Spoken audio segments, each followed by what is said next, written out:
It's time for all your local high school football scores and highlights. It's Touchdown Friday Night with Kenny Hawkins and Jesse Kroll. Sponsored locally by Food City, HMG Orthopedics and Sports Medicine, Champion Chevrolet, Subway, and the UPS Store. It's Touchdown Friday Night. Hello, everybody, and welcome to Touchdown Friday Night, one of the largest high school football shows in Tennessee and Virginia. Like I'm on a game show. Yeah, I did that. I'm Kenny Hawkins, along with my tag team partner, Jesse Kroll. Tonight, we've got 15 games on tap from Knoxville to Southwest Virginia.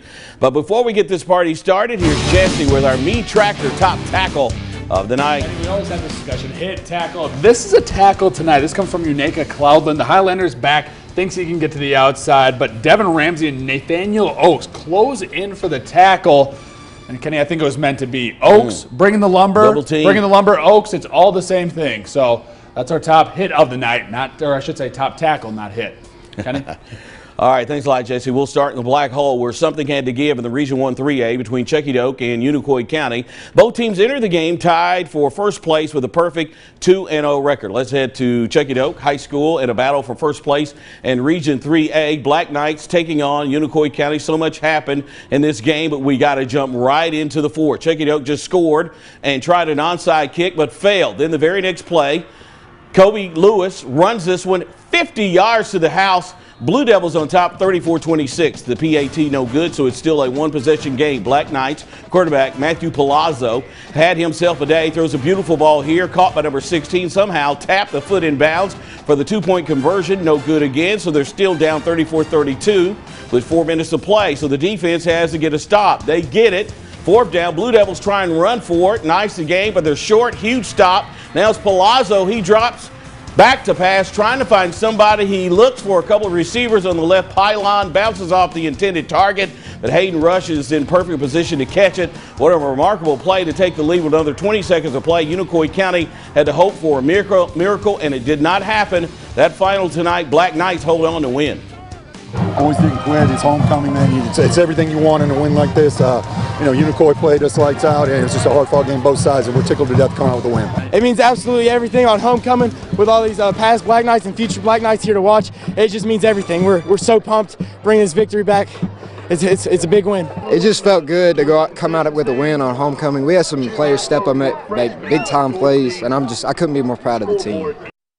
What a game tonight. Cherokee pulling it out against Unicoi County. That final 38-34. It was Cherokee over Cott County 33-26. Sullivan Central Cougars were hosting the Greenville Green Devils at Bernie Webb Field tonight. Greenville wasted no time getting things started. Nick Iezi takes the short opening kickoff, jukes several defenders, gets to the sideline, takes it deep into Cougar territory. Iezi gets rewarded a couple of plays later when Drew Gregg hits him in the flat. He does the rest, dragging a defender in for the score. It was already 7-0. Next Devils possession. Mason Gudger takes the handoff, goes into the end zone from 10 yards out. It was 14-0 Greenville, and Katie barred the door. Let's go to the scoreboard. Green Devils all over the Cougars tonight, 70-6. Claiborne losing to Johnson County 33-7. Dobbins Bennett came out swinging the first quarter as they got the ball. Facing Jefferson County, this play would be one of many that set the tone early. Zane Whitson would find the tight end Ben McCluskey on the opening route and move the chains down the field closer to the red zone. A couple of plays later, Zane again would find Philip Armitage on the play. Armitage would turn up the Jets and pound his way into the end zone.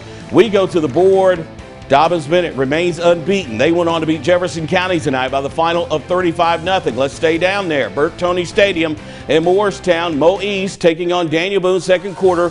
Trailblazers 21-7 looking to add more. Caleb Worley hits Philip Page on the corner route for the touchdown to extend the lead 28-7 at the half. Hurricanes strike back in the third. Cole Henson will air this out to a wide open Schaefer Harville, who got behind the secondary, strolls into the end zone for the score to make it 28-14. Boone holds on to win tonight by the final of 28-21. Daniel Boone winning over Mo East, and it was also Sullivan East losing to Granger 38-7. Jesse? Thanks, Kenny. In Region 1 2A, two teams looking up at Happy Valley and South Green are Hampton and Sullivan North. The Golden Raiders were 1-1, while the Bulldogs were looking for their first conference win. Now, this was a low-scoring game through most of the first half. But in the second quarter, we're going to get things going. Bulldogs quarterback Connor Jones calls his own number, and he'll race for 22 yards in the end zone for the score, shaking off a tackler as well. Now the Bulldogs, they'd go for 2 and get it when Jones hits Aiden Vines in the end zone to give Hampton a 14-0 lead. And the Golden Raiders would answer just before the half when Austin Hartstock rolls out on 4th and goal and finds Landon Roberts in the end zone. The Bulldogs led 14-8 at the half. We're going to jump ahead to the third quarter. The Dogs stretch the lead when Matt Hughes pushes his way in for the score from 4 yards out to make it 22-8. And Hampton, they're going to go on and win big, 49-21. We just kind of settled in, kind of saw what they was trying to do to us, and Connor started hitting some passes. We was able to throw the ball. People put so many in there to try to stop us from running the football. And Connor's developed. He's developed into a heck of a quarterback, and we're able to use our weapons out there. I think we just hustled harder. Personally, I think it's just the dog mentality in us. I think it just shows to go that we're never going to give up, and we run the ball harder. We executed on defense, and we just did what we needed to win. The dog mentality. I was going to say, you have that dog catcher. Dog catcher. I know you have that dog mentality. There's no doubt about it. You've got that. Another score that we're going to look at is Cumberland Gap taking down Wartburg 46-38. Now we're going to look at Science Hill and Farragut. And Farragut seniors Garrett Howe and Adam Fuller shaving their heads for a good cause. Science Hill up 17-14 in the third quarter. And we're going to pick this thing up right here. Senior, I should say, Hensley nearly fumbles the ball in the handoff, but he's able to set the edge and dive in for the pylon, but puts Farragut ahead 21-17. And the Admirals were flying all over the place, but Farragut's defense stands tall and forces a punt. And if we're showing special teams in these highlights, folks, something's good is going to happen, or in this case, bad for Science Hill. And Admiral gets a hand on it. Dylan Cowsley at the right place at the right time is going to score the touchdown. That's going to get the team all riled up and rowdy. And Farragut just kept on capitalizing on Science Hill's mistakes in the second half to pull away. Connor Batchelder forced to start throwing the ball, and unfortunately it's going to be an INT for the Hilltoppers, and this one just continued to go the other way. Alec Keatley does the rest of the work right here. Now a little shove right there, Kenny. You can't be doing that. He would get the flag, but unfortunately Science Hill cannot capitalize on the mistakes and the penalties tonight against Farragut. They're going to drop this one at 35-25, and Alcoa winning big over Northview Academy is 60-0, so another shutout for Alcoa. William Blount welcoming 5-0 Elizabethton of Blount County, and Elizabethton down 7-3 at the half, and the Cyclones driving early in the third quarter, but quarterback Bryson Rollins is picked off by Zach Gardner. They're going to pick up a good chunk of change and a good field position right here off the INT, and that would lead to this Governor field goal. Kenny, check this out. 53 yards from kicker Job. He's getting the job done. Yeah. Job Metoasin. That's a job, that's what you love to see from your kicker. They had to go up 10-3, but Elizabethton would come back. Quarterback Bryson Rollins gets into the end zone on the QB keeper. Game tied at 10. And Elizabethton, they pull away in this one, winning at 31-17.